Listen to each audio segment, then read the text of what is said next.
Okay, well, you guys don't know me, most of you. And I'm going to ask one more time, is the Rapid Valley Fire people here? Okay, we got somebody here. Hey. Wonderful. Why don't you come sit up front here? I'm going to call on you in a minute.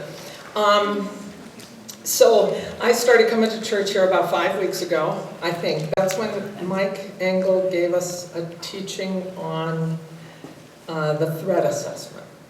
And I had walked into the church that morning and Pastor Scott said, "Who are you? I haven't met you." And I said, "You're going to know me because this is my church."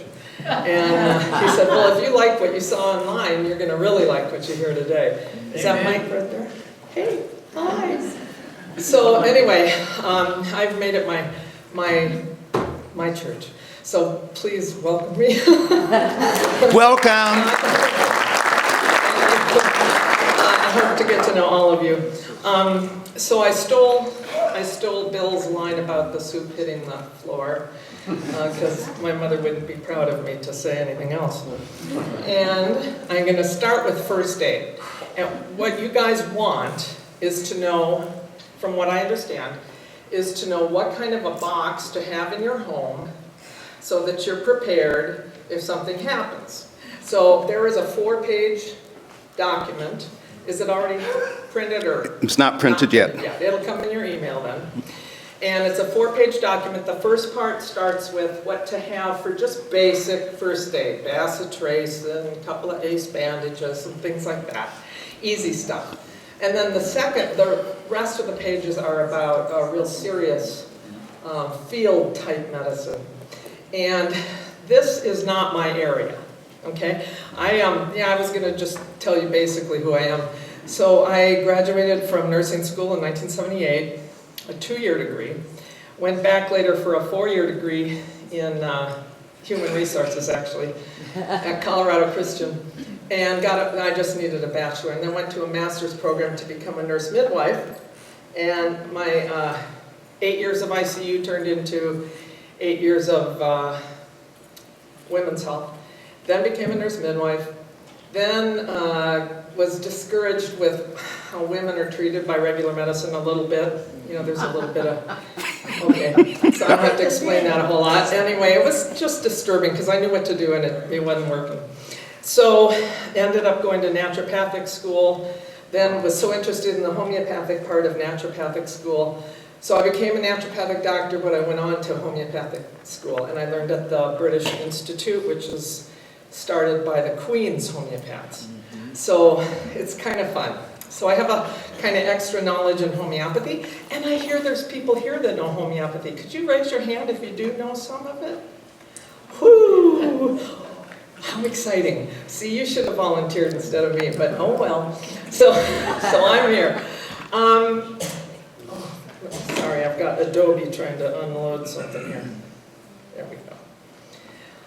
All right, so I like this phrase. I've been reading a book called Born for Battle. And when Jesus said, "Where's your faith?" he's expecting us to pull out our spiritual weapons and go into this as responsible, resolute people and not to come storming hysterically into his throne room like helpless, frightened children. And I know none of you are going to do that. We're not going to do that. We're going to be ready, and I'm going to get you as ready as I can, and other people are too.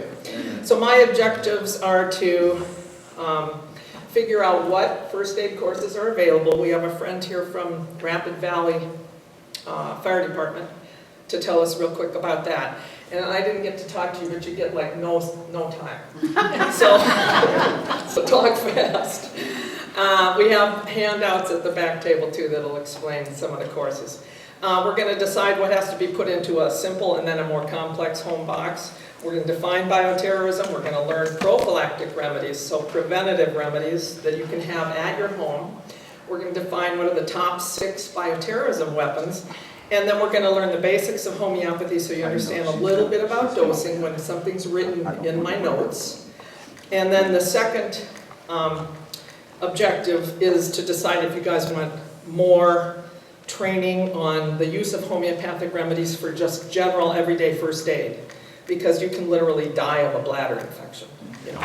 And I'm assuming that everything I tell you tonight is because there is no hospital available, there's no doctor, you're not going to have your chronic meds that you take all the time. That's another course we can talk about, maybe switching out some of your regular meds that you use for herbal supplements that might work the same or close enough. And then, I forgot where I was going with that, but anyway. All right, so I'm going to ask you to come up then. Are you Mark? I'm Mark. Okay, Mark, come on up. Let me welcome Mark. He's coming from...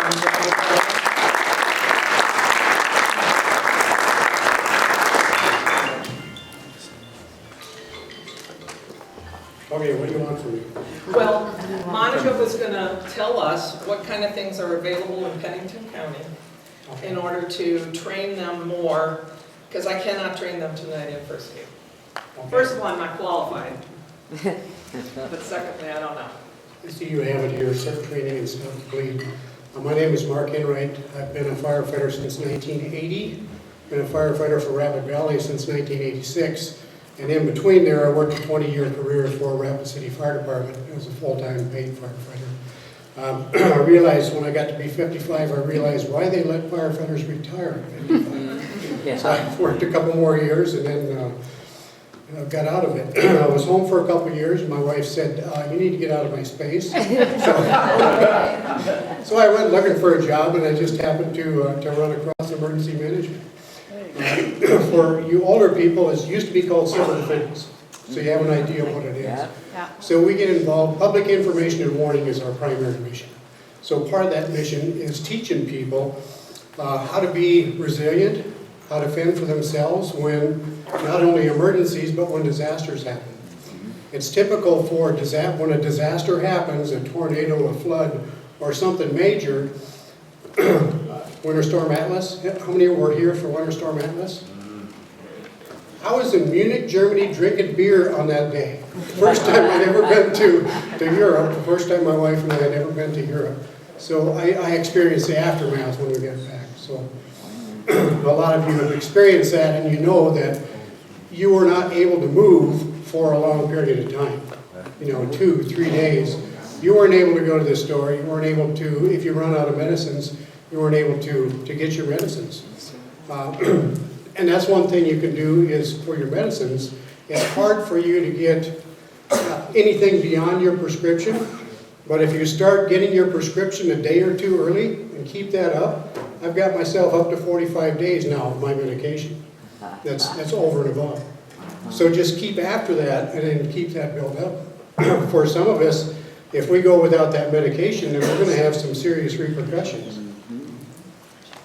So other things you can do is find out how to take care of yourselves medically, we talked about. We offer CPR classes at Emergency Management. We do that twice a year. We also do what's called a CERT class, Citizen Emergency Response Training.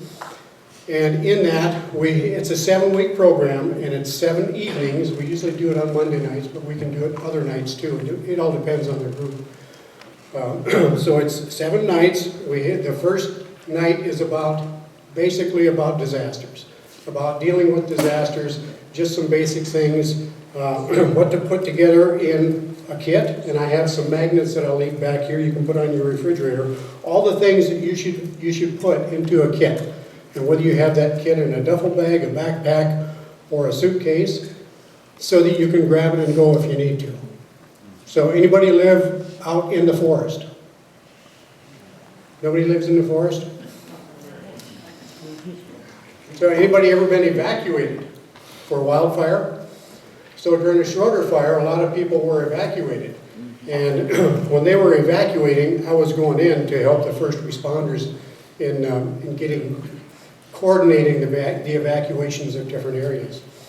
So that's just one time when you get evacuated. Other times, if there's a flood, so anybody that's in the floodway, a potential floodway for flash floods or even major floods, you need to get out of there. When I was growing up, we grew up along the Bad River, and we got flooded out twice over the years. Nobody lost our life, but we lost a lot of possessions over those 2 floods. So I don't want you to do that. You're going to lose possessions. Well, what are possessions? They're just things. The important thing is you. Take care of you and your family. And to be healthy. You're talking about medical. How to help people be healthy and maintain that. But maintain sanitation. Being clean is a big thing. Clean water. How do you purify water that's brown and murky? Well, you can. And we talk about that. We go through that in the CERT class, how you can do that.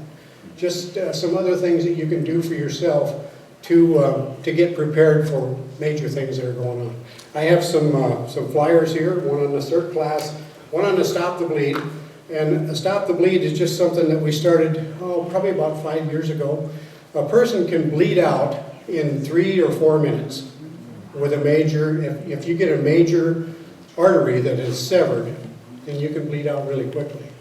So when that happens, we don't want people to call 911. We want you to stop the bleeding and then call 911. Because in the time it takes you to talk to a dispatcher, they're going to be bleeding out. Have somebody else call 911. Yeah, okay, great. So I'll leave those for you. We've been talking about maybe bringing some of those trainings right here to the church, since there's so many people. So, Yeah, we can Monica thought that would be possible, okay. And you had a question? Well, I guess what you just said kind of gets to that. I'm wondering when the next one will start. It's going to start in September. Okay. That's for the 7-week one, or the 7-night one? What are the fees for any of these classes that There's you're no offering? cost. You pay taxes. Oh, boy. Oh, boy. Thank you so much for coming, I appreciate it. Actually, She had to pinch hit it. I've got one more question, if you don't mind, I apologize. As far as the CPR training, that's a certification? Yeah, Correct. and that's separate from the CERT class. Okay. So we hire somebody to do that. I used to be a certified CPR instructor. I let it go for a couple of years that I was home bothering my wife. So I'm not certified. So we get a certified instructor from Rapid City Fire Department to come in and do that. There's no cost for that other than paying for the card. If you want a CPR card, then you got to pay for that. And the cards last for what, 2 years? Is that what it is? Yes, it's 2 Okay. years.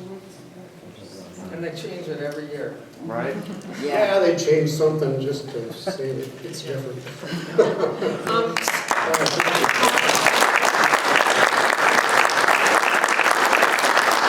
I stuck up a couple, when I was going through the first aid stuff.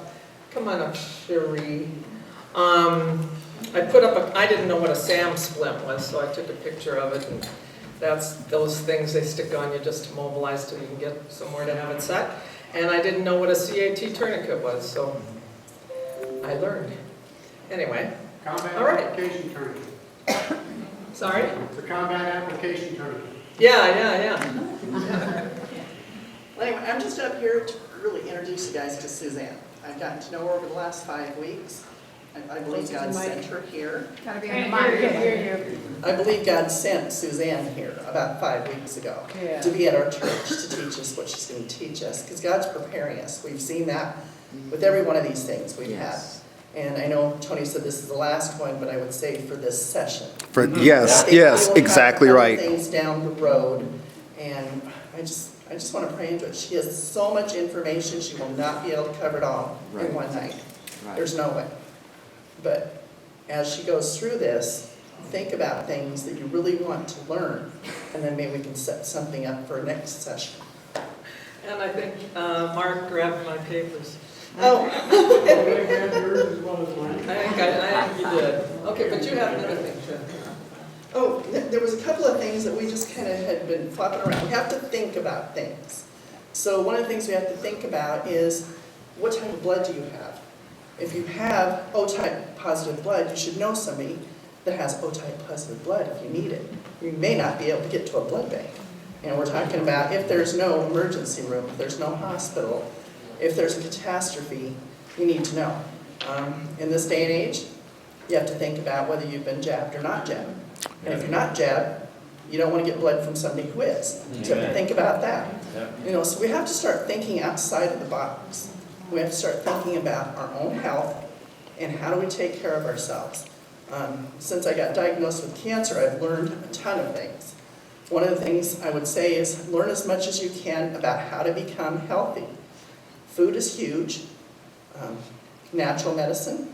I'm starting to learn a little bit, and I don't think I'll ever get very far, on all the plants that we have available to us that can do so much.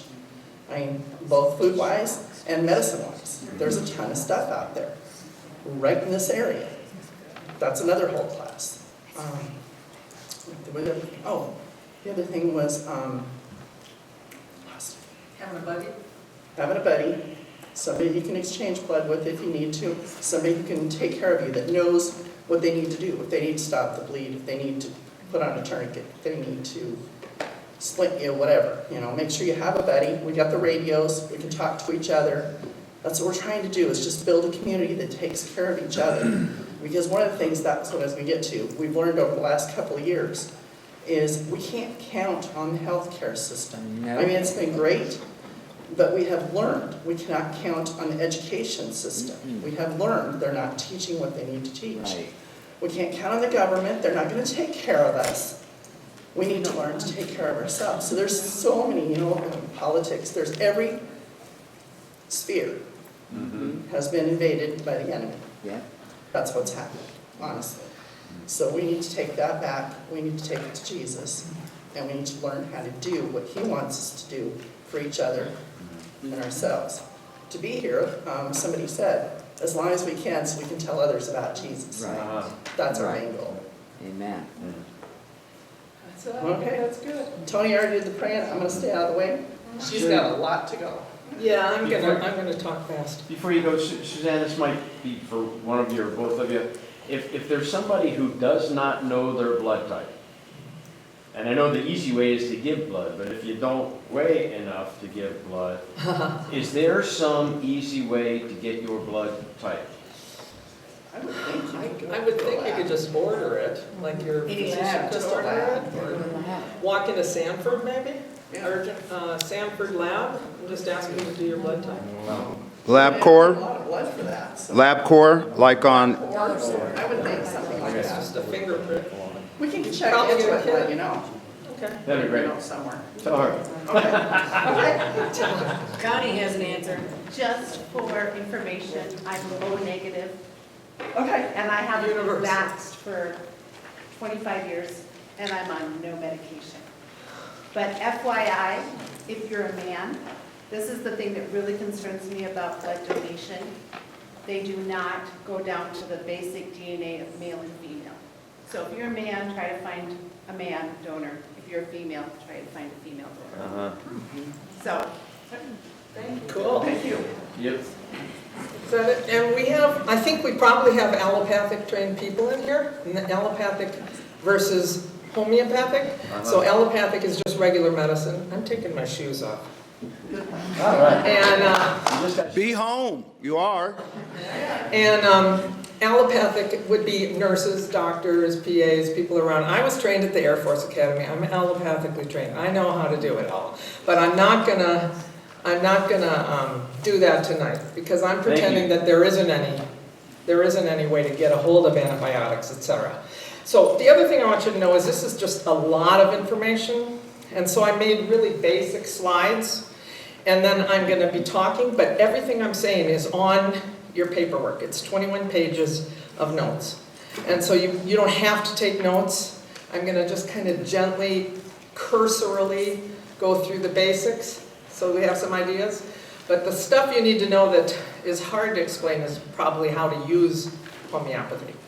So let's go just a little further then. So bioterrorism is the use of a biological pathogenic organism. So, biological organisms can be anything, but pathogenic to produce death and disease in humans, animals, or plants for a terrorist purpose. So we're going to talk about the 6 types. I gotta go backwards on mine now. Anthrax, smallpox, which would include monkeypox, Yeah. Okay. or any kind of CNN pox or whatever they want to make up. The plague.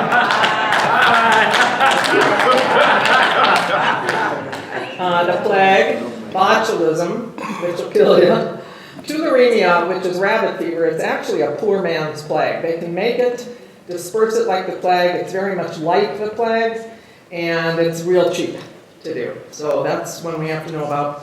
And then viral hemorrhagic fevers like Marburg's and Ebola. So I just turned it off. the answer. There we go. So I just want you to understand a little bit about what homeopathy is. This is a 250-year-old system of medicine. It's not just a bunch of housewives sitting around giving out diluted substances. This was figured out in the late 1700s to 1800s, before they knew about germs, by a doctor named Samuel Hahnemann. And he understood that what causes a disease will also cure it. And so he gave substances to healthy people to see what would happen. For instance, if you were perfectly healthy and I gave you quinine, maybe nothing would happen at first, but if I gave you a little more and a little more, you would end up with the symptoms of malaria. Well, quinine kills malaria. And so in a very basic sense, you're just going to have to trust me that this is safe, and it's based on vibrations. It's based on energy, which your body is energy. And if the energy doesn't match, it doesn't hurt you at all. So if I were to give you something that you don't need, it doesn't matter. It won't do anything. A genus epidemicus is where you have an epidemic going around like COVID, and you start to notice that everybody has fatigue. Everybody has a fever. Remember when it first started? Everybody had the cough. And then it would progress to just this prostrate, absolutely no energy at all. That would be a genus epidemicus. A genus meaning everybody of the human population is having the same symptoms, and it's epidemic. And so we can find a homeopathic remedy. You can call it a medicine, you can call it a drug, you can call it a remedy. FDA kind of likes the word remedy. Yeah. Because, they're the only ones that can control drugs. Right. By the way, this is FDA approved. Homeopathy is FDA approved. We have our own pharmacopoeia, and they just don't want us to make claims. You know how the FDA is, anyway. So they find a genus epidemicus like camphor or Gelsenium. Camphor, you know what that is, but Gelsenium is a yellow jasmine. And that stuff made into a remedy was beautiful for the exhaustion, the fatigue. In fact, if you still have it, we can use that. Now, when they make a homeopathic remedy, I just have to go through this real quick. Let's say it's, stay in the microphone? Yeah. Okay. Thanks. Let's say it's arsenic. Arsenic's a poison. And a lot of the poisons make a lot of symptoms. So there's a lot of things to match. Arsenic's famous for if you have real bad anemia, because it makes your blood cells explode. Well, if you have no blood cells, you give arsenic and it builds up the blood cells. The opposite of what it caused. It cures. And what it's doing is it's doing that by touching your immune system, like giving you a stronger, arsenic isn't a good example for this, but it gives you a stronger dose of what you're actually suffering from. So the immune system goes, oh, hey, let's make some more blood cells. That's all theory. So they take, let's say they take arsenic. They put a little bit in some alcohol. And they make sure that it's mixed really, really well. Now they take 1 drop of that, and they put it in 99 drops of water. And then they take it, I don't have anything here, liquid. They go like this. Now, Dr. Hahnemann did it on his Bible. He pounded and pounded and pounded and pounded. He was mixing it. What he didn't know is that the molecules inside were going to the bottom of the jar and up to the top and heating up by the friction going across the sides. And the water was actually separating into oxygen and hydrogen, right? Totally broke the bonds of everything in there. Whatever arsenic chemically is, was all broken up too. And this was called succussion, or potentizing. So first you dilute, and then you potentize. You can do this at your house. I know a lady whose kid got into dish soap in her eyes. They were swollen up and red. I saw the pictures.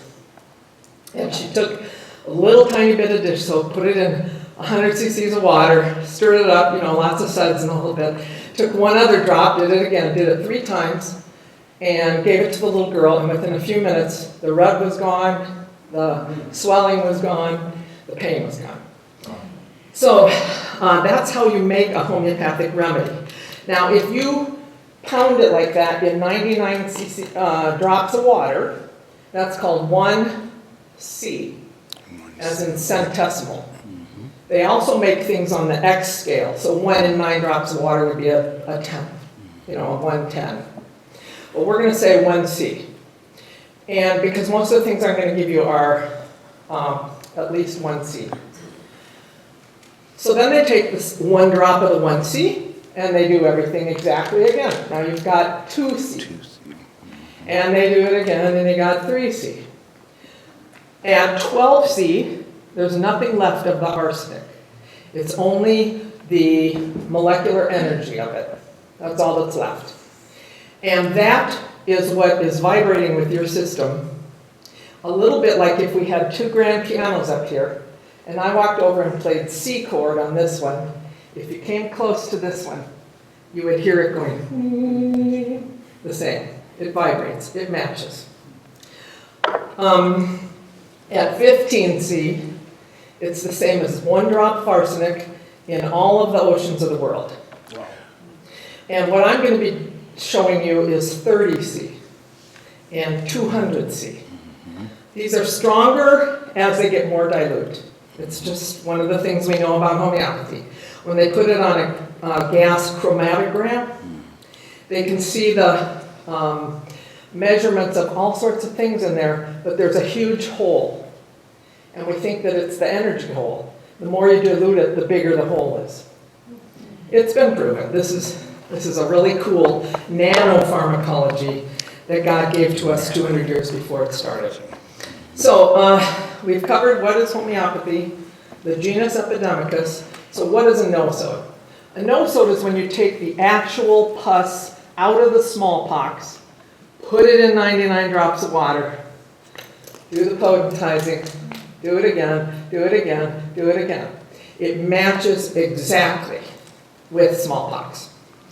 In fact, to be clinically correct, it would be called isopathy at that point, because it's exactly the same. It's not like. Homeopathy is like. But anyway, it works. So, and then what's the last thing? Dosing and history. Okay, so I already told you about dosing a little bit, 30C, 200C. And we're going to start doing different, I'm going to tell you, if you have anthrax, you want to use this nosode called anthracynine, and you want to give 30C every hour, or if you've been exposed, every 15 minutes. I'm going to tell you all that. It's in your notes.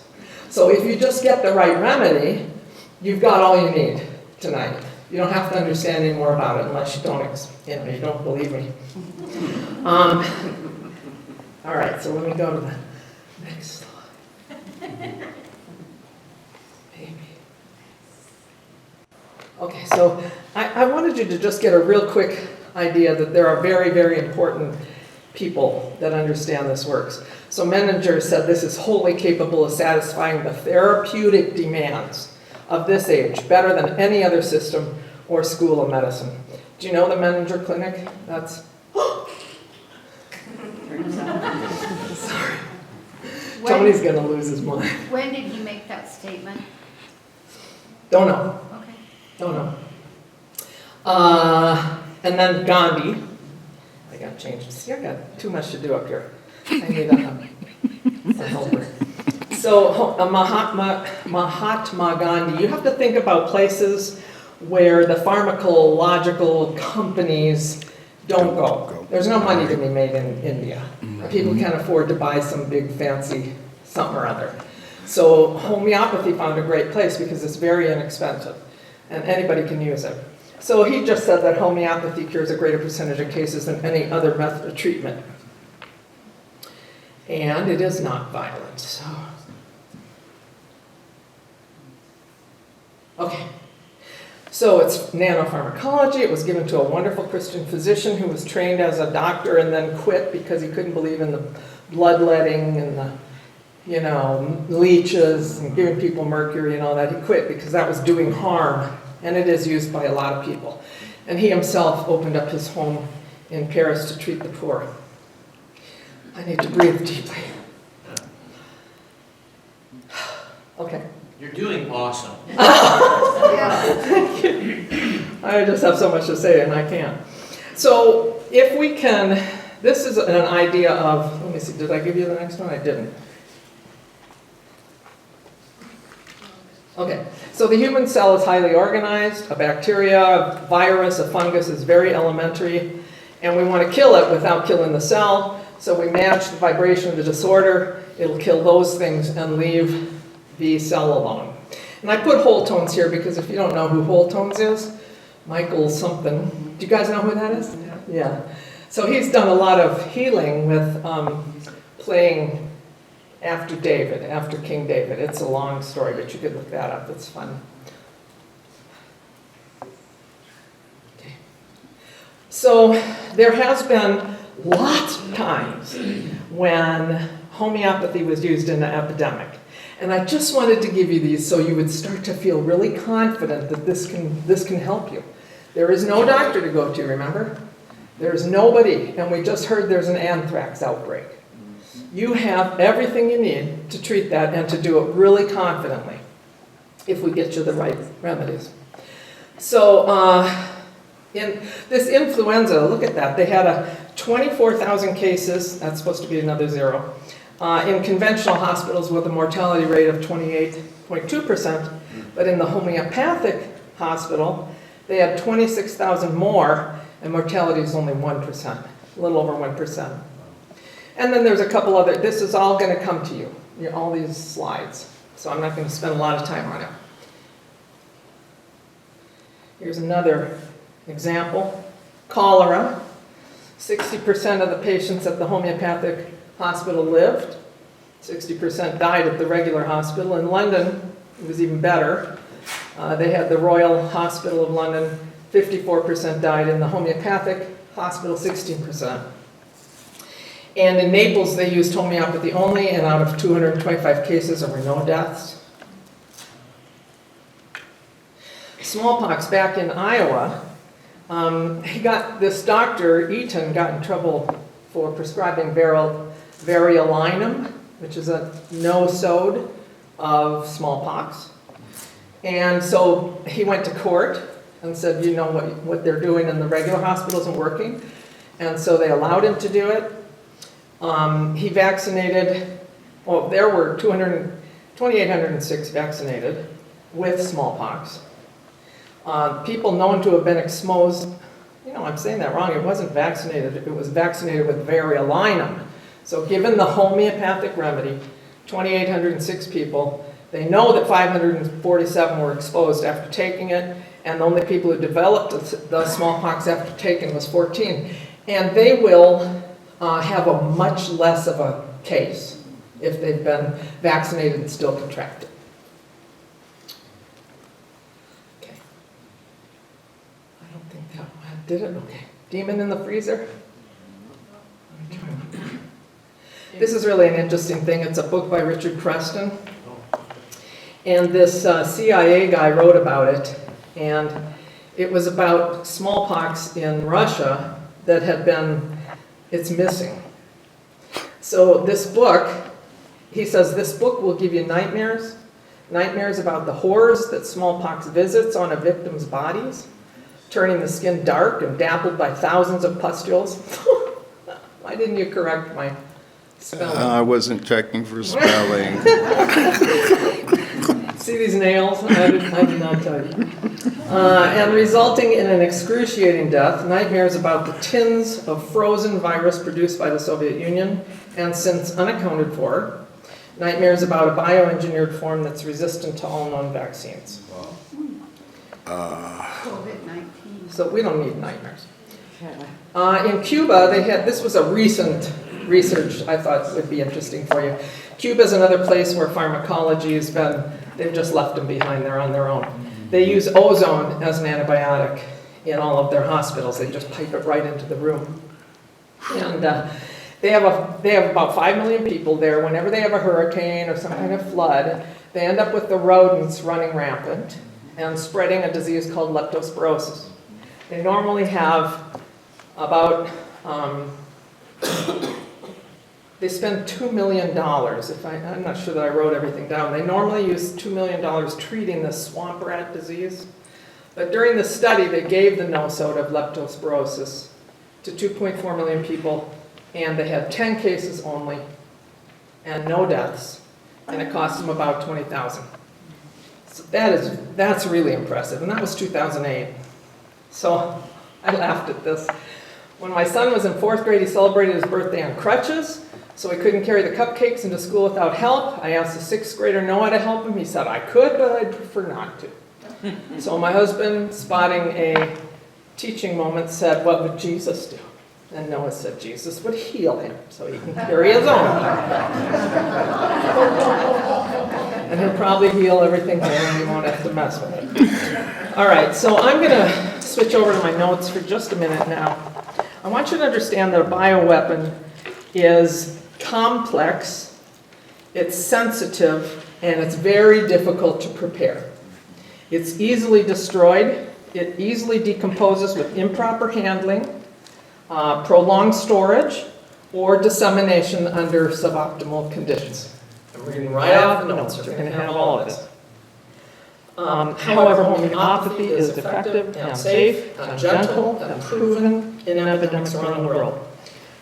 If someone really wanted to kill us faster, they should probably use a chemical weapon instead of a biological one. And so well, we're not going to talk about that. Okay. Then, the reason we're talking about this is we're talking about an effective vaccine when no vaccines are available, when no antibiotics are available. I already said that. Maybe we've had an attack and you're someone who has vaccine offered to them but you don't want it, or you've had a bad response to another vaccine, so you don't want to take this. And also when things fail, we can flip back to homeopathy when other kinds of medicine fail. So anthrax has 3 different kinds. There is a skin one, cutaneous, and almost 0 mortality if that's treated early enough. And normally it's treated with oral antibiotics. But we don't have that luxury. There's also a GI anthrax. It has a 20 to 40% mortality, even with antibiotics. And then there's a pulmonary anthrax that has 50 to 80% mortality, even if you use aggressive IV therapy. So let's not get it. And if we do, we're going to use the no-sode anthracynum. This is made from a drop of blood on a patient with anthrax. We can use it early in the disease, we can use it before you're exposed, and we can use it as a preventative. So I'm going to just refer you again to the notes that tell you exactly what it looks like if somebody gets anthrax. Because a lot of these are skin things. And you're going to have to decide, okay, is this tuberemia, is this plague, is this, herpes, is it some stupid rash, is it mumps, is it measles, is it anthrax? So I wrote very clearly, slight itching and pain at the point of contact. In 24 hours, the part becomes red, inflamed, and angry, with a large vesicle in the center. So you're going to be able to take these notes and just go clearly, step by step. Am I all right? Yes. I'm too close? No, I just have a question. Oh. Probably the elephant in the room. Where do we get it? Okay, so I have already shopped in India. I have it at my office, a lot of these remedies. But I don't have enough for the whole church. So I have an order ready to go in India. And I'm trying to actually find one in England because sometimes the Indian medicine isn't quite as reliable. So I'm just, sometimes when you go to India to shop, you can get German remedies. So that would be great. But they have all of that available. And there's a place in Texas that I've just signed up with. They won't tell me if they have it or not. They're like, well, send us your, degrees. So I'm kind of waiting on that. But we're going to put together a list, and I'm going to figure out what it would cost for you to get all 6 of these Or some of the basic remedies, like there's no Ebola, no so, but we can treat the symptoms with our other homeopathic remedies that work perfect for bleeding out your nose. I've got a question. Yeah, Is there a shelf life to these things? none, no. We opened up a bottle of 1860 Apis, which is a bumblebee swelling medicine, and it was absolutely as potent as always. Yeah. When you're going from the 1C to the 200C, you say that you have to put it in water? Are you talking distilled water, water out of the faucet? Or are you talking rainwater? What kind of water are you talking? Yeah, I would use distilled or double distilled. And if that's not available? Use water. Use alcohol. Just has more flavor. Yay. The gastric form is going to cause ulcers in the throat. You usually get it from an infected meat. The pulmonary form is really rare in humans, but unless it's been aerosolized and made into a bioweapon. So everything is in your sheet here, and it clearly says if you don't treat it early, you're in trouble. Anthrax is nasty. So for prophylaxis, we're going to suggest using the Anthracynum 30C or 200C twice a day. Now this is prophylaxis.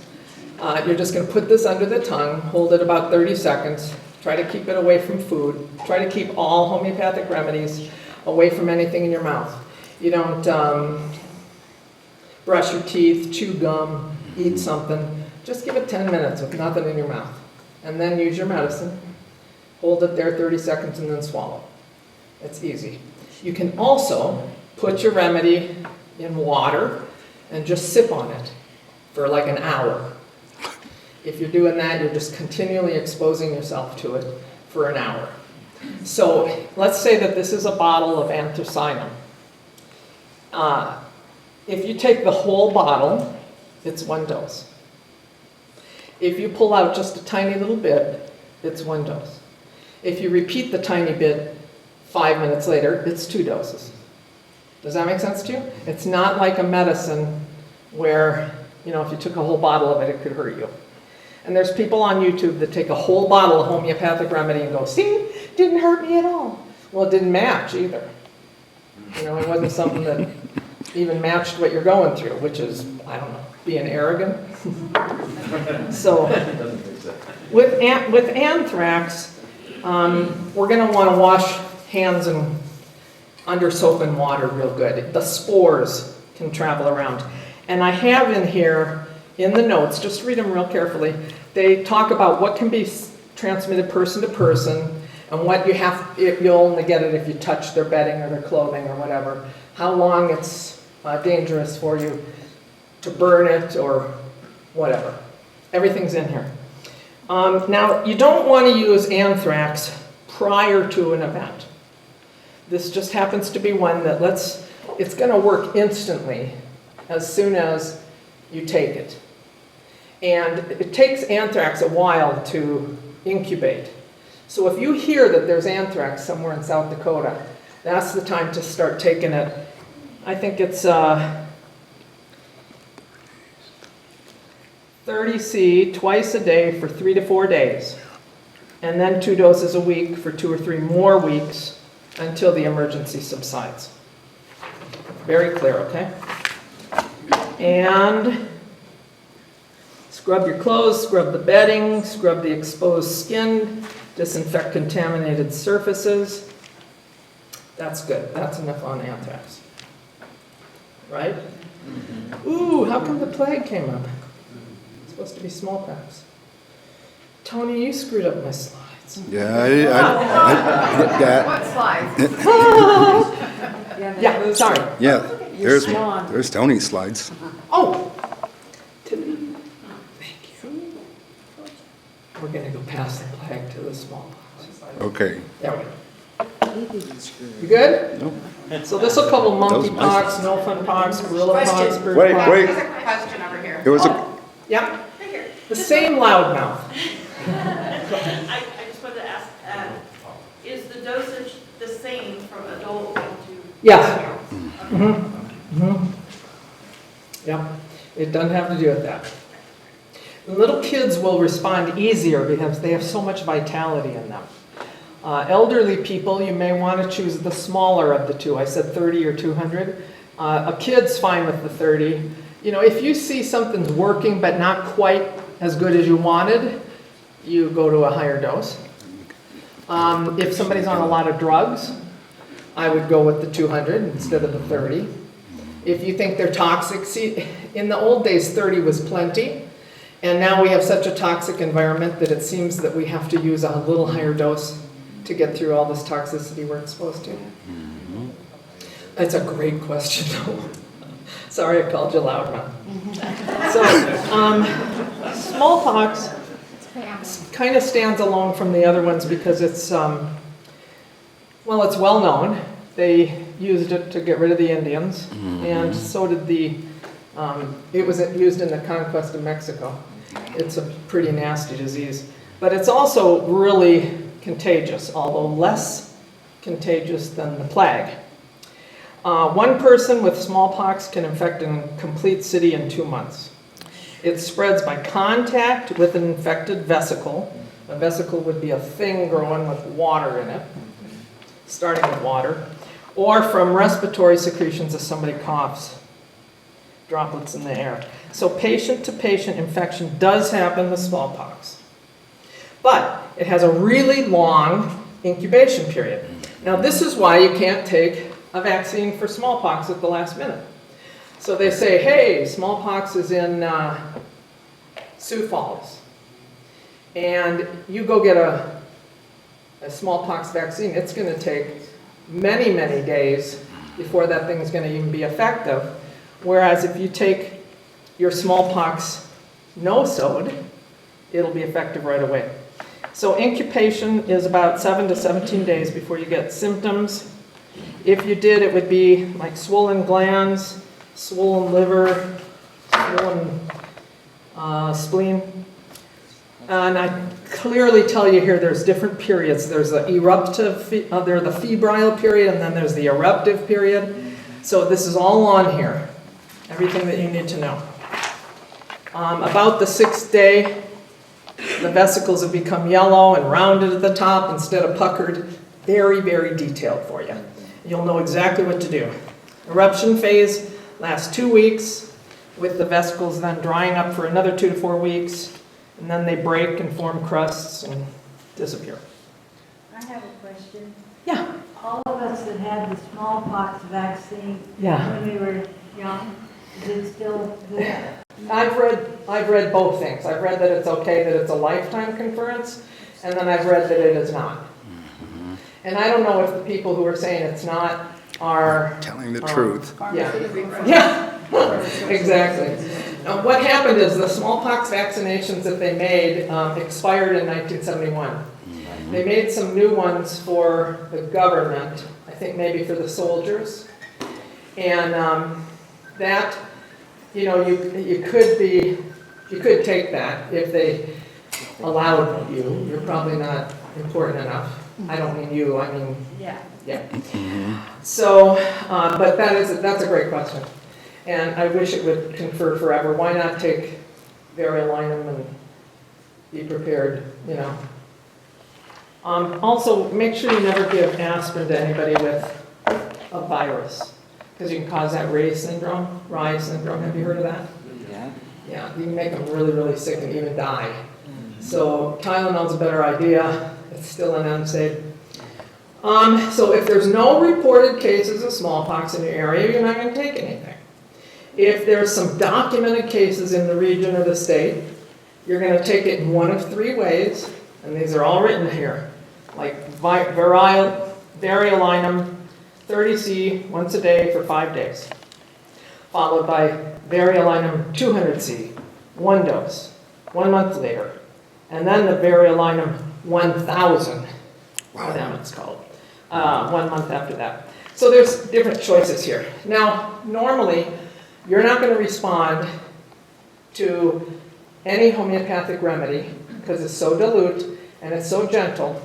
But we have found that people who do respond like have a little flu feeling or itching on the skin or something, I'm trying to make up what it would be like for smallpox response, that meant you were probably going to get it. You had a predisposition for it. You had a weakness in your system that would have allowed it to really hit you. And that's why you might have a little bit of a reaction. In that case, you can call me. You know, you can call the church and they'll find me. And we'll discuss, maybe we just have to take a couple of days off. If you had a really bad reaction to anything ever, homeopathically, you can stop it with a real strong smell like camphor or eucalyptus or essential oils. Those will just antidote your homeopathy. So there's another little teaching point. Make sure you're not running a bunch of, plug-in candle stuff and scented things when you're trying to do homeopathy. It's one or the other. These are little tiny pellets, or we may have to buy pellets and make them into liquid. Liquid under the tongue or pellets under the tongue. You'll have pretty clear instructions when we get that ready for you. So if you have a definite contact with a known case of smallpox, the schedule should be changed to twice a day for 3 days. Now, on your piece of paper, I have written a whole bunch of other names, like aconitum napellum, bryonia, sericina. These are other remedies that, let's say you got sick and you're in the fever stage and the variolinum doesn't seem to be working. You're going to have one of these because you're going to go buy it if you're interested in homeopathy. This is called Borke's Materia Medica. There's a bunch of Materia Medicas. It just means medical substances, Materia Medica. Everything's in Latin because it's universal. And in here, it'll say I want to look up aconitum.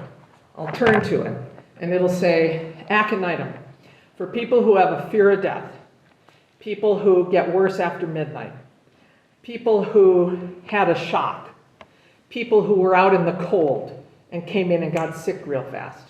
Tempest in a teapot, that's aconitum. So you're going to take your little patient and you're going to go, nah, that's not what happened. So you go to the next one, you look it up, bryonia. Bryonia, okay, bryonia is for if you feel better when you don't move. If you have a rusty hinge knee, that's great after you get up and walk around, but it's not good. It's not good if you move it at all. That's bryonia. So it'll have things that'll help you understand where your patient's at. One of these, you're going to go, oh, that's him. So obviously you got to have more than just the no-sodes. And there are companies that make little kits of like the top 150 remedies. And I'll get you prices on it. We'll see if we can get a deal going where we get a bunch of them. And I'm going to go backwards to the plague. So it says this is one of the most serious bioterrorism threats. The plague has been developed into an aerosol weapon. It can easily be mass-produced and disseminated, and it would result in mass infection of the most dangerous form of the plague. Most commonly, it's the bubonic plague, transmitted by fleas, but it can also be spread through contact with infected people. So once again, we're in trouble if we're near people. It can be spread by coughing. That's all in your notes.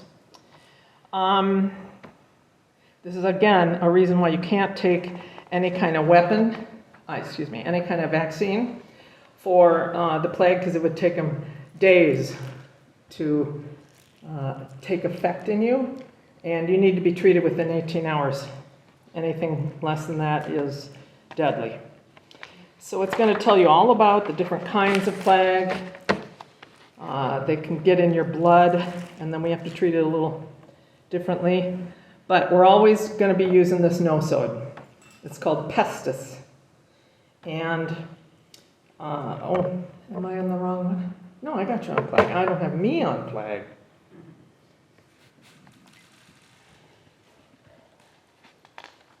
You know, they're talking about monkeypox now, right? Mm-hmm. cases so. Okay, so there's really clear instructions. If you can't get the plague one, you can use arsenicum, which is that arsenic. Again, that stuff kills a lot of stuff. And you can then wait to see what the genus epidemicus is. In other words, somebody somewhere is going to go, hey, we should be using camphor on everybody who's got plague. And you'll hear about it if you're in the, if you're in my group with the radios, if I know something. Botulism is next. Okay. Yeah. This is just showing that like a week ago they had this big scare about monkeypox. Okay, botulism is a really nasty thing because, you really can die. It's the most poisonous substance known to man, botulinum. Antibiotics don't work at all. If it's evenly dispersed and inhaled, a single gram of crystalline toxin could kill more than 1 million people. It doesn't penetrate the skin unless you put it in an injection to make your wrinkles go away. It's not transmissible person to person. The foodborne one usually comes from poorly cooked or canned foods. You can kill it, though, by heating it up to 85 degrees centigrade for 5 minutes. It'll detoxify any drink or food. Depending on the weather, the aerosolized toxin degrades at about 1 to 4% per minute. So you can get substantial deactivation in 2 days if we have an attack. Just staying inside and keeping away from them. If attack suspected, you're going to cover your mouth and nose with an undershirt, a shirt, a scarf, or a handkerchief. After exposure, the skin and clothing should be washed with soap and water. Contaminated objects and surfaces should be washed with 0.1% hypochlorite bleach. But they can just be avoided for hours or days until natural degradation occurs. So there's ideas on how to diagnose it called the 4Ds. If people have it in their system, in their food, they got it in their tummy and it's going, double vision, slurred speech, hoarseness, trouble swallowing, then it goes into neuroscience. It says here we can do an immediate treatment to wash out the stomach with a slightly alkaline solution like sodium bicarb, and that'll destroy the toxin. We have a botulinum nosode, so yay. We're going to give 30 Cs immediately after exposure and 3 times a day for 3 weeks. Then we're going to do 1 dose twice a week till the emergency passes. And tularemia. I can hardly read it up there. I'm old. All right, so tularemia is rabbit fever. It was first found in Japan in 1837. Then they named it Tula because of this Tulare County in California where it was discovered. Anyway, it's transmitted either by insects or rodents, deer flies, ticks. I gave you a recipe for a really strong insect repellent at the end of your papers. It is not transmissible person to person, but the danger becomes from its ability to be aerosolized and disseminated in a way that would go directly into the lungs and cause the more deadly pulmonary form. So it's exactly like the plague because of this pulmonary business it can do. And it's much less difficult to prepare and much cheaper. So that's the danger. It's like the poor man plague. They can do it real easily and get it into your system. I put everything in here. A more rare type is caused by eating infected rabbit meat. Because remember, this is the rabbit. People who are handling rabbit skins, carcasses, that's one way to get it. Treat immediately after exposure. I named the different antibiotics you can use. Nerd Corner. I have this little thing called Nerd Corner. In the late 60s, the U.S. had stockpiled large quantities, and by the early 1990s, the Russians had done the same, having developed new strains resistant to all antibiotics and vaccines.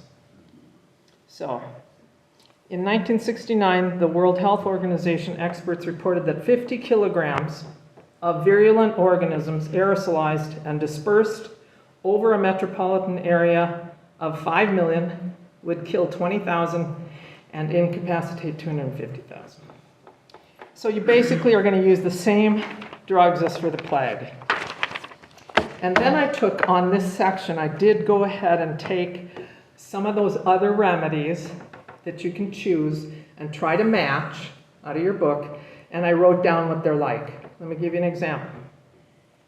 Mercurius vivus, so mercury, especially indicated, along with all of their symptoms, when there's excess salivation.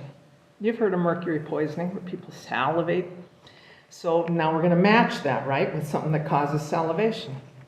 Sensitivity to changes of temperature, tendency to become chilled or overheated, and nighttime aggravation, worsening of the symptoms at night. Inflamed, bleeding gums, and enlarged tonsils may also be present.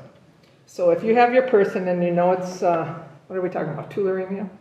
Yeah, then you can go through those two and see if there's another one you want to use also. All right, now we're on to Ebola. We're almost done. Did that go to Ebola? Yeah. Okay, hemorrhagic fevers. Didn't change. It didn't change?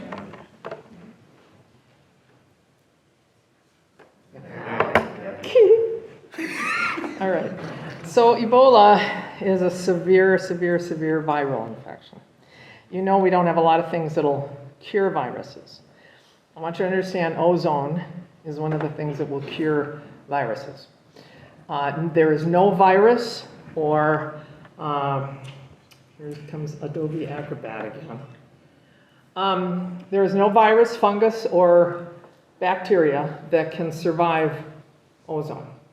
So if you have a virus in your body like Epstein-Barr, you had mononucleosis sometime, you're having trouble with fatigue, you have Lyme disease, you have Ebola, the way to get rid of it, even COVID, is with ozone. And I hate to mention, but I do ozone at my office. There is no vaccine or conventional treatment available for Ebola.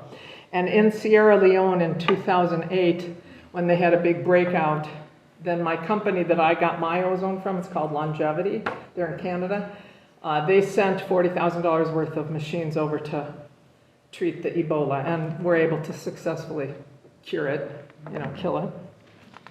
And then this just, it's awful. I was horrified. There's no nosode.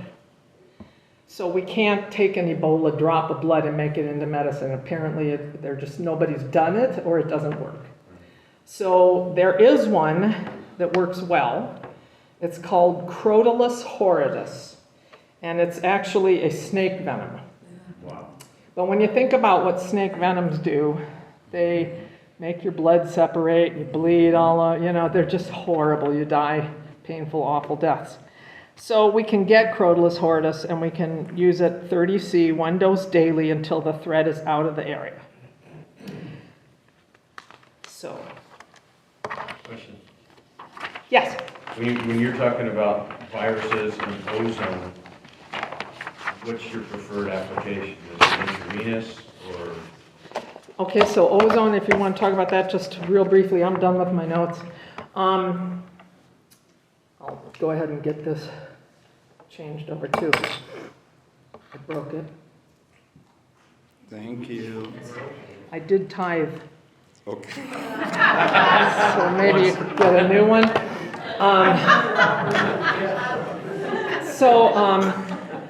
Ozone is amazing.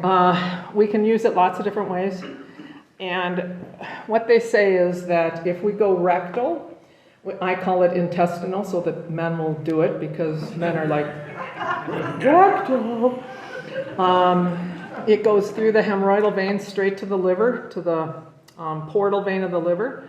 So in my mind, if you have a prostate cancer, that'd be a good place to put it, right in there where the prostate is.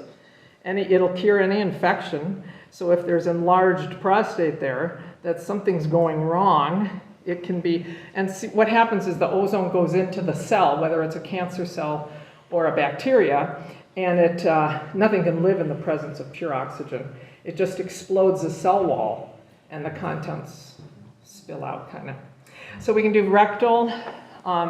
What we do is I take my little machine, I make a bag, fills up, we go over to you, you lay on your side with your pants still on because I'm not interested in, you know. And I know I'm a midwife, I know where every body hole is. So I will find the little rectal opening, feed in a tube that's about 1/4 of the size of a pencil, and roll up my little bag like a toothpaste. You can buy your own machines. And I think you probably could get away with maybe a $600 or $800 machine from some company that's not fancy. My company is the best in the world, and it really is. And they're $4,000 for my machine. But people that I have that are patients that are coming in every day for cancer treatment, I just say, go get your own. For about $2,000, they can get a pretty good setup. But you can do even cheaper than that. And then you can do it vaginally, which is a word I throw around easily. But maybe your ears are sensitive. So in that space, there's a little bit more of a space there than there is in the rectum, and a lot of blood flow. And they say that vaginally is almost as good as IV.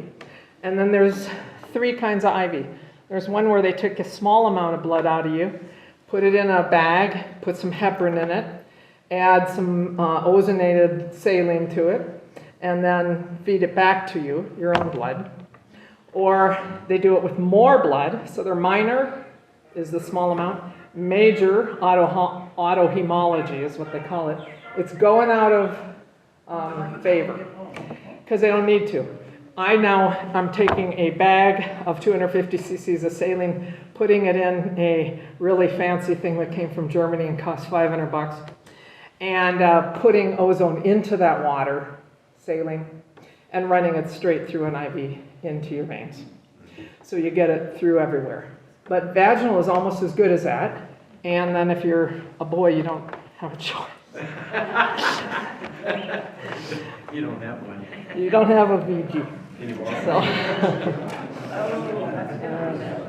So I think I've been really impressed with this universal antidote. If you're on Rumble at all, oh my gosh, the typos are just killing me.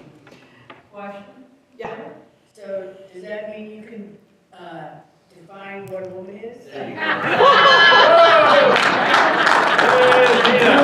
good. So there is a product, and I think it's what President Trump was talking about when he said, drink bleach. There is a product called sodium chlorite. It is not bleach, and it's very strong, kills a lot of stuff. And they used it in outside of Ecuador, one of those countries right by it. Treated everybody in the army and the president of the country with it instead of COVID meds, and totally cured it.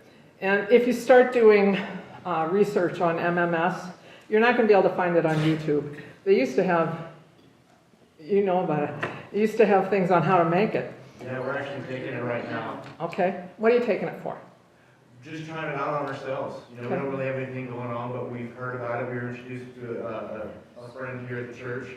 Okay. They were curious about it, asked if we knew anything about it, so we started doing some research on it. So we ordered the stuff to make it, and we just kind of just started taking it ourselves just to see what it tastes like, whatever. And So is the our person... little guinea pigs, even though we don't really have any viruses or anything like that to deal with. But Yeah. just to kind of know. Yeah, and you'll be confident when you do get sick on how to use it. So he was saying that there's somebody from the church that told him, so who's that? Are they here? No, they're not. Oh, all right.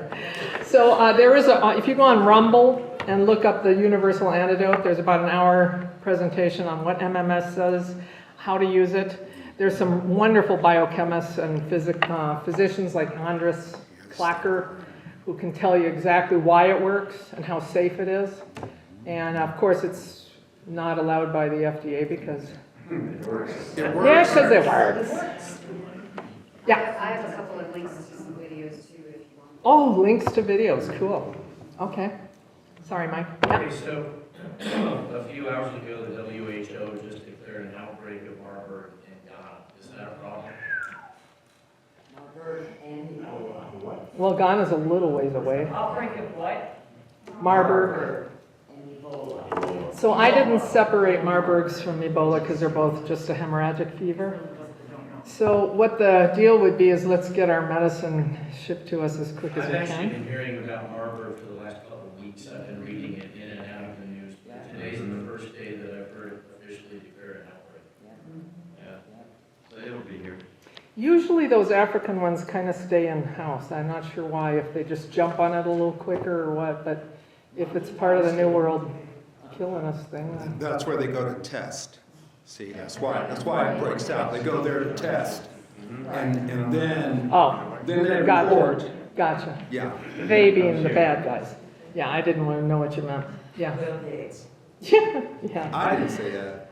Oh, yeah. So I had repeated the objectives just to see if I actually covered them. So I guess the next thing would be, is there any interest? See, what I thought we should do is, sorry. Stay in front of the mic. What I thought we should do is maybe have a class. It would take hours, but talking about what do you do if you have a bladder infection? What if you get pneumonia? What if you get something in your skin that's infected? Other kinds of infections. What if you're diabetic? What if you have cardiac things starting in? Bruises, sprains. We can treat all that. If you don't have a home box, or if you run out of all your home box first aid remedies, we can use homeopathic stuff, because you can die from a bladder infection. So these kind of things need to be talked about, and I'm again assuming that there's no other kind of medicine available. So we could do that if you're interested. And we also could do a suturing class. I am a nurse practitioner, and the kind of nurse practitioner I am required suturing. Because when a girl has a baby, it's like a rocket took off from, left behind the flight pad at NASA. So I know enough about suturing to get you going. So if that's of interest, we would get chicken breasts and cut them and work with our needle drivers and suturing, but I need to know. And then the other hands-on practice we could do with that would be the CPR. So that's, I think that's everything. I just can't wait for this to be over. Push another button. Question? I have a question. The fireman mentioned it, but what if you are on medications that you will die if you don't have them? And you can't necessarily order them Yeah, a little bit ahead. I know, that's And true. That's Yeah. a real worry for some of us. Yeah, so can you all hear the question? What do you do if you're on a medication that you die without it and you can't order it ahead? That's exactly what we have to do. We have to start putting together a list of herbal supplements. Like, for instance, I'm on a blood thinner because I have a genetic blood clotting disorder, and I have a physical thing that was malformed at birth that makes I can get a blood clot. Didn't know it till a few years ago, but got one and almost died. So they put me on this stuff. Well, I don't want to be on that, because where am I going to get it? Eliquis. So I found a guy named the paleocardiologist. His website is thedoctorswolfson.com, and he has a product called Flow. And Flow is serrapeptase and nattokinase together. And serrapeptase is a enzyme. Every time it says ASE on the end of a word, it's an enzyme. And serrapeptase is what the little moths, silkworms, puke out to eat up the cocoon. It digests proteins. It takes care of scars in your body. If you have old blood clot, it'll take care of that. And then nattokinase is a platelet slipperier, like Plavix or, I don't know, aspirin. So you can take that instead. And you can buy a bottle of 90 and get 4 of them and have a year's supply and be in good shape, not worry about that. Things like diabetes are a bit trickier. We can talk about what diabetes is. It's an insulin resistance instead of a blood sugar problem. It could have been caused by your gut doing an autoimmune thing. I mean, it's a little bit more to work on, but these chronic diseases that we have, a lot of them are related to food, to things, eating things that you're allergic to, and setting up an autoimmune response. Yeah? So I know that some of the pharmaceutical, some of the medical agencies will allow you to go on a prescription program, allow you to change so that you can get a 90-day supply. Not that you have to do it perpetually, but you know, maybe once a year or so, that wouldn't be a bad thing, and the insurance companies cover it. To include Medicare, Medicaid, and the VA. That's been my experience of observing others. So that's an immediate option that can be looked at. You all heard that, I'm sure, right? Don't have to repeat? Okay. Cool. Yep. What about, like, my son is having kidney transplant, so he has to take medication to stay alive.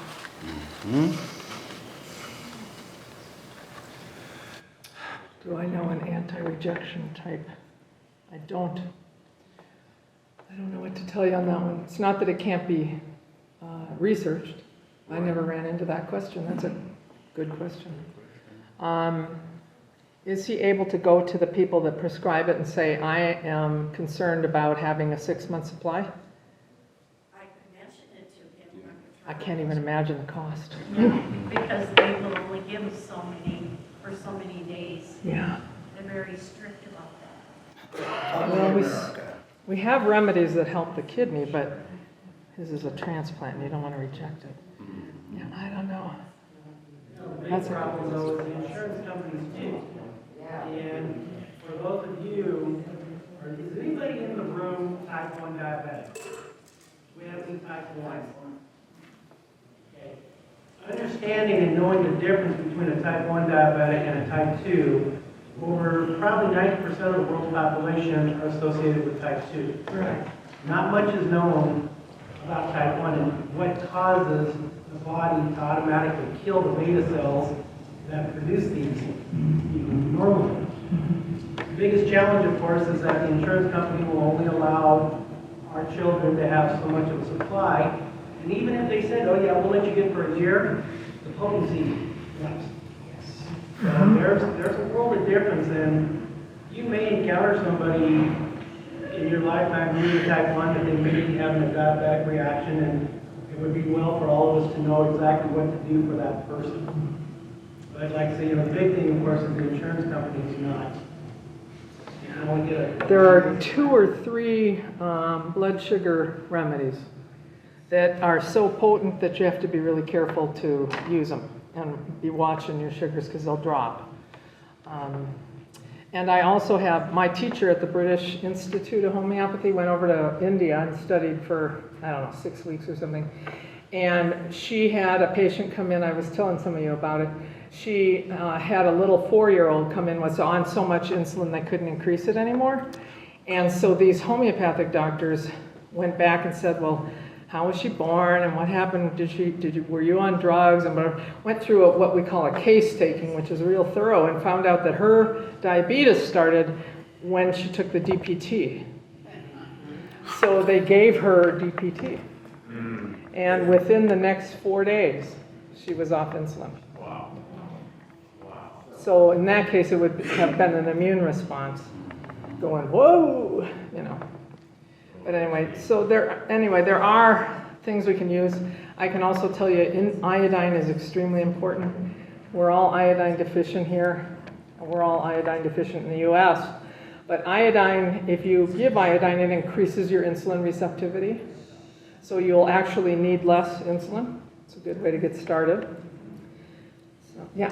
I have been taking iodine for about a month now. I have never felt better.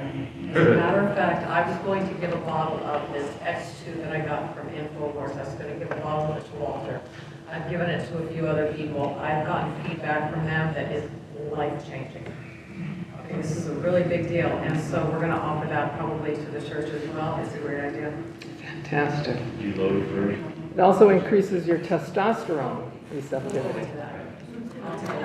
Then you need your midwife, you know. Oh, all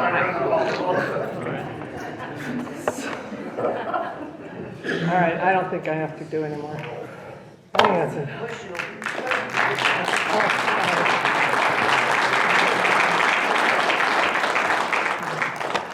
Question, another one here. Actually, it's just a comment. The MMS, I think that's what it's called. You can also, if you don't want to make it, you can order it. It's part A, part B, the Hyde clock, and just put it together. And we take it, well, I take it twice a day. I don't know how much Mike takes anymore, but he also does ozone therapy. So we can help each other. Oh, wonderful. But you can order that off the internet. And it's, Amazon. It's, yeah, Mhm. yeah. It's getting expensive. Bezos. Oh, Wherever it is. I was a little freaked out about your finding a blood buddy. I'm AB negative, which is the rarest. So Yeah. if anyone else is AB negative, you know. Can you take O negative then? I don't know. I think you can take O negative. I don't want blood without the contribution, but I will take it. I'm just saying that. And we have some homeopathic remedies for blood loss that are pretty strong. Ferrum phos, iron phosphate is really strong, can help a lot. There's drinks you can take, molasses, beet juice, grape juice, that'll give you a lot of iron, build up your blood real quick. So, but that's another discussion if they give us a chance. Of course you'll get a chance. So, what do you think?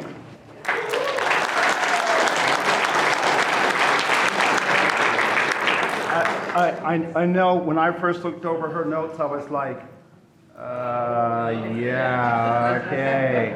And so when she started, I heard some of you all going, so, but you got in the flow and it was okay, it was good, and you know, so. So we have I did print off a one-sheeter, sorry, that's all I had time to do real quick. And it's on the back table back there, along with one of the notes, the note sheets from this past Sunday's Sermon on Prayer. And then, as Suzanne mentioned, I'll be putting all those notes in a link on the Landogram. When you click on the link in the Landogram, it's going to open up another window or another tab because the document is actually on the MailChimp server, okay? And so then you just click to print it or click to save it on your computer, and there you've got it forever. And it's been mentioned many, many times, it probably isn't a bad idea for you to have a what? Hard copy. Hard copy in a binder, labeled EMS or whatever, so that you have all your emergency stuff together. Whether it be another atlas or, Lord forbid, a bioterrorism attack. But you've got all your goodies right there and you don't have to freak out. And if I can say one last word, and then we'll close with the word of prayer. That last word is practice. You hear me? Don't let all this information sit on the shelf and then think you're going to be able to grab the binder and do it then. Practice. Okay? All right. So, I'll pray. Heavenly Father, we thank you so much for this evening. We thank you so much for this information. Lord, we thank you. We thank you. We thank you so much for the soundness of mind that you have blessed us with. We each have gone through a certain something sometime in our day, and we are wondering if we would ever be back in our right mind again. But you, through Christ and the Holy Spirit, restored us and redeemed us, and we appreciate it. Lord, watch over each and every one who's here. Bless their travels, Lord. Bless their household. Bless their finances, Lord. Bless them to maintain peace. Bless them to be able to share your Son with someone else. In Jesus' name we pray. Amen. Amen. Thank you. Thank you.